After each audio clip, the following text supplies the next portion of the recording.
हरे Krishna everyone. आज के Bhagavad Gita audio session में आपका स्वागत है। आज हम भगवत गीता के दूसरे अध्याय का 30वां श्लोक पढ़ेंगे। तो सबसे पहले मंगलाचरण। ओम नमो भगवते वासुदेवाय।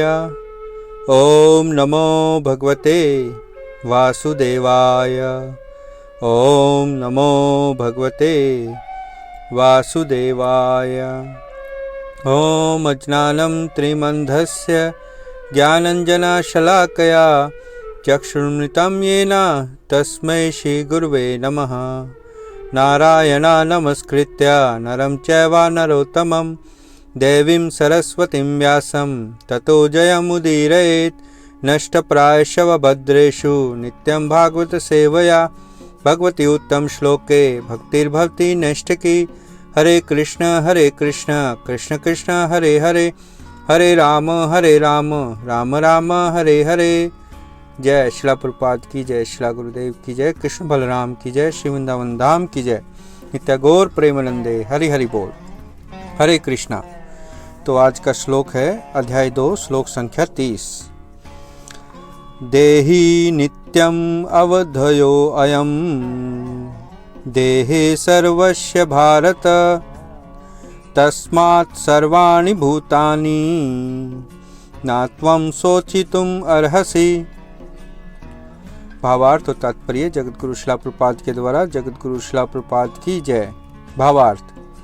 हे भरतवंशी, शरीर में रहने वाले देही का कभी भी वध नहीं किया जा सकता, अतः तुम्हें किसी भी जीव के लिए शोक करने की आवश्यकता नहीं है। तो यहाँ भगवान फिर से अर्जुन को ये उपदेश दे रहे हैं कि शरीर के अंदर जो रहने वाला है देही मतलब आत्मा, उसका कभी भी वध नहीं किया जा सकता। इसलिए हमें किसी की मृत्यु पर शोक नहीं व्यक्त करना चाहिए, क्योंकि हमें ये ज्ञान, अगर हम भगवत गीता के द्वारा इस ज्ञान को ग्रहण करते हैं तो हमें ये नेचुरल है कि जब कोई अपना सगा संबंधी की मृत्यु होती है तो हमें दुख होता है, परंतु शोक करके हम पूरी उसको अपने आप को और उस दिवंगत आत्मा को कष्ट पहुंचाते हैं। तो इसलिए भगवान यहाँ ये बता रहे हैं कि जो देही है, जो आत्मा है, उसका कभी वध नहीं होता और वो सदा अमर है। तो इसका तात्पर्य पढ़ते हैं। तात्पर्य।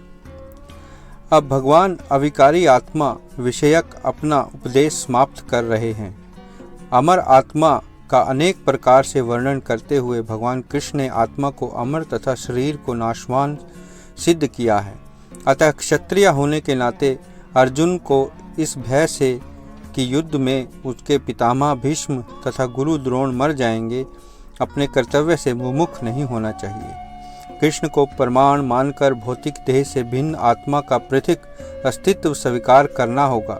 यह नहीं कि आत्मा जैसी कोई वस्तु नहीं है, या कि जीवन के लक्षण रसायनों की अंतक्रिया के फलस्वरूप एक विशेष अवस्था में प्रकट होते हैं। यद्यपि आत्मा अमर है, किंतु इससे हिंसा को प्रोत्साहित नहीं किया जा सकता। फिर भी युद्ध के समय हिंसा का निषेध नहीं किया जाता, क्योंकि तब इसकी आवश्यकता रहती है। ऐसी आवश्यकता को भगवान की आज्ञा के आधार पर उचित ठहराया जा सकता है, स्वेच्छा से नहीं। जय शिला प्रभुपाद की जय। तो प्रभुपाद बता रहे हैं यहाँ तात्पर्य में कि यह श्लोक, इस श्लोक तक भगवान कृष्ण आत्मा के ज्ञान को अलग अलग प्रकार से वर्णन कर रहे हैं, और उन्होंने अर्जुन को बताया कि आत्मा कैसे अमर है और शरीर कैसे नाशवान है, ये भी सिद्ध किया। और अर्जुन को, लेकिन इस सब से प्रभुपाद बता रहे हैं कि हिंसा को प्रोत्साहन नहीं मिलना चाहिए, कि हमें किसी को ऐसे ही मारना नहीं चाहिए कि आत्मा तो अमर है, शरीर को मार दो।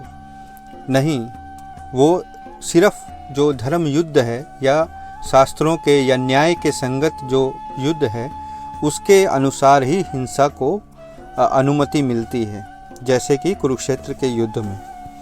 लेकिन क्योंकि युद्ध में हिंसा जरूरी है, इसलिए हिंसा का वहाँ प्रयोग होता है। लेकिन हम ये नहीं कर सकते कि हम पशुओं को मार कर खाएं कि आत्मा तो अमर है और हम पशुओं को की हत्या करें अपने जीव के स्वाद के लिए, या किसी मनुष्य की हत्या करें अपने स्वार्थ के लिए। तो वो सब शास्त्रों के अनुसार, भगवत गीता के अनुसार यहाँ उसकी अनुमति नहीं दी गई है। मतलब वो स्वेच्छा से, अपनी इच्छा से हम नहीं कर सकते, भगवान के ज्ञान के आधार पर उसको उचित ठहराया गया है हिंसा को, अन्यथा नहीं। तो इस श्लोक तक भगवान अर्जुन को भिन्न भिन्न प्रकार से आत्मा का ज्ञान प्रदान करते हैं। आत्मा शरीर से भिन्न है, आत्मा में कोई बदलाव नहीं होता, अपितु शरीर में परिवर्तन आते हैं और एक दिन शरीर नष्ट हो जाता है। आत्मा को भौतिक वस्तुओं से किसी भी प्रकार से छुआ नहीं जा सकता। आत्मा एक आश्चर्य का विषय है और आत्मा भौतिक शरीर बदलती है जिस प्रकार वस्त्र बदले जाते हैं। यह आत्मा का ज्ञान हमने पिछले 18 श्लोकों में पढ़ा।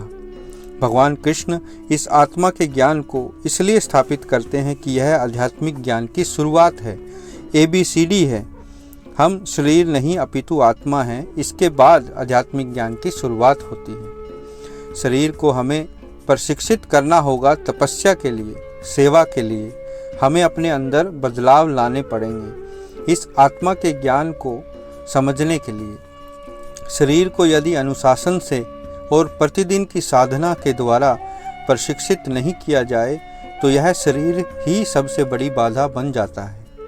इसलिए शरीर का ध्यान रखना और इसको इंद्रिय तृप्ति की बजाय भक्ति के कार्यकलापों में लगाने से हम आध्यात्मिक उन्नति कर सकेंगे। सेवा भाव और सेवा करने से ही व्यक्ति नम्र होता है और अहंकार का दमन होता है।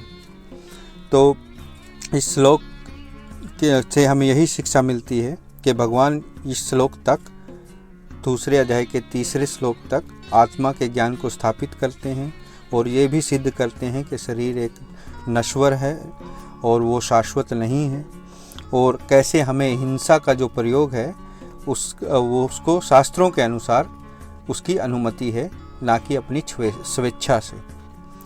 तो आज के लिए इतना ही। अपने प्रश्न और टिप्पणी मेरे व्हाट्सएप पर जरूर भेजें। हरे कृष्णा। धन्यवाद।